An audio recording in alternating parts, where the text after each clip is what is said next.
Faut-il déresponsabiliser des individus qui ont agi froidement et de façon préméditée? Une idée que beaucoup désapprouvent. Pour eux, la société doit être là pour protéger et sanctionner. Le centre de psychiatrie médico-légale de Lippstadt, en Allemagne. L'établissement accueille ceux que la justice a reconnus comme pénalement irresponsables. Pour autant, ils sont traités comme n'importe quel autre prisonnier, souvent plus longtemps que s'ils avaient été condamnés à une peine de prison. Nala Zaime est psychiatre et directrice médicale du centre. Elle côtoie chaque jour des violeurs et des meurtriers. Nous vivons dans un état de droit où des normes ont été posées. Peu importe qu'un individu soit responsable ou non de ses actes. L'État dit qu'il y a des choses que nous pouvons faire et d'autres non. Le postulat est le suivant. Si je fais des choses conformes à la société, ou du moins qui ne lui portent pas préjudice, alors je dois aussi être en mesure de ne pas faire celles qui ne lui sont pas conformes ou qui lui préjudicent.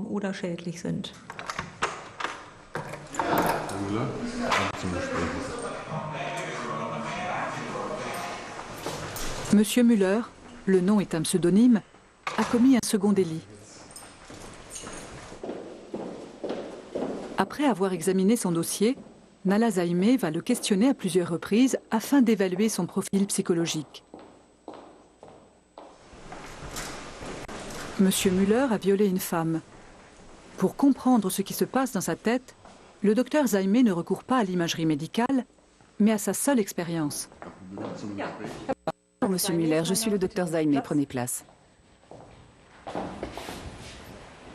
L'évaluation qui va être faite aujourd'hui consistera à déterminer votre responsabilité pénale. Votre avocat vous en a parlé.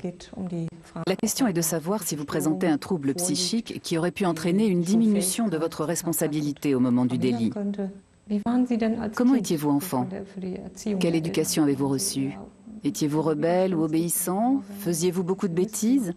Aimiez-vous jouer des tours aux autres? Quand j'étais petit, j'étais plutôt calme.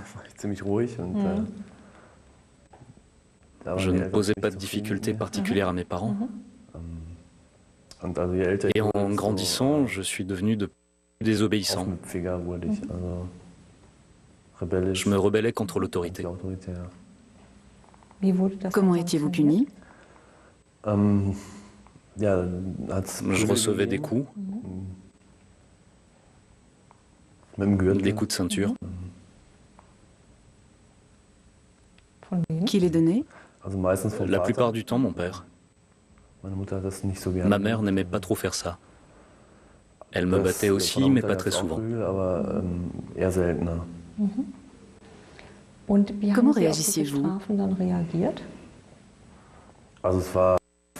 Au début, ça me blessait beaucoup. Parce qu'en même temps, il me disait « Je t'aime, mais je dois le faire ». Je n'ai jamais vraiment compris ça. Et au bout d'un certain temps, ça m'est devenu égal. Je me contentais juste de ricaner. En tiriez-vous une leçon? Vous disiez-vous « Maintenant je vais obéir pour ne plus décevoir mes parents » ? Absolument pas. J'avais même plutôt tendance à les provoquer.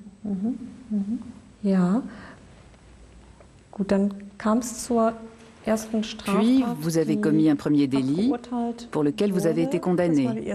C'était le premier viol. Vous êtes resté longtemps dans l'appartement? Que s'est-il passé alors?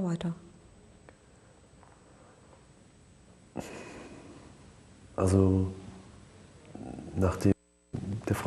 un moment donné, la femme a compris que j'étais sérieux. Je l'ai menacée à plusieurs reprises. Je lui disais que je voulais coucher avec elle.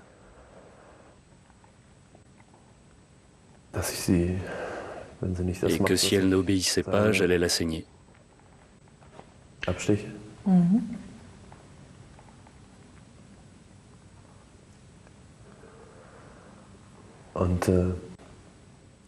Ensuite, je lui ai dit de se déshabiller.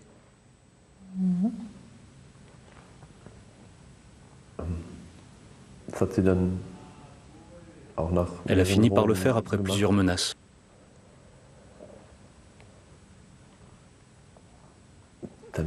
Puis je lui ai dit de s'agenouiller.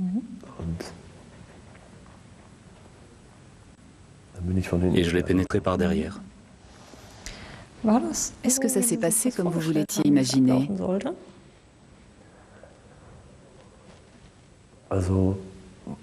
Ça correspondait à des fantasmes que j'avais eus, oui. Avez-vous eu un orgasme? Oui. Quels étaient vos fantasmes? Dans mes fantasmes, c'était toujours moi qui avais le pouvoir sur la femme. Aviez-vous besoin que la victime souffre, qu'elle souffre physiquement? Physiquement, non, pas vraiment.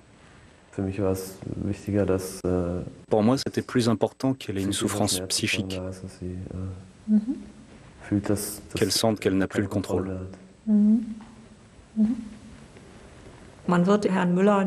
Le but d'une thérapie ne serait pas de faire dire à M. Müller que le viol est une chose terrible et que cela ne procure aucun plaisir. Pour lui, ce sera toujours quelque chose d'excitant. Mais dans la mesure où il éprouve une souffrance psychique, ce que l'on peut faire sur le plan thérapeutique, c'est lui apprendre à exercer un contrôle absolu sur ses fantasmes, de la même façon qu'un alcoolique doit apprendre à ne plus boire. Il reste toujours une part de danger. Un patient qui avait commis une très grave agression sur un enfant m'a dit « Lorsque j'ai fait ça, un rideau s'est ouvert et j'ai vu un monde que vous ne pourrez jamais voir. »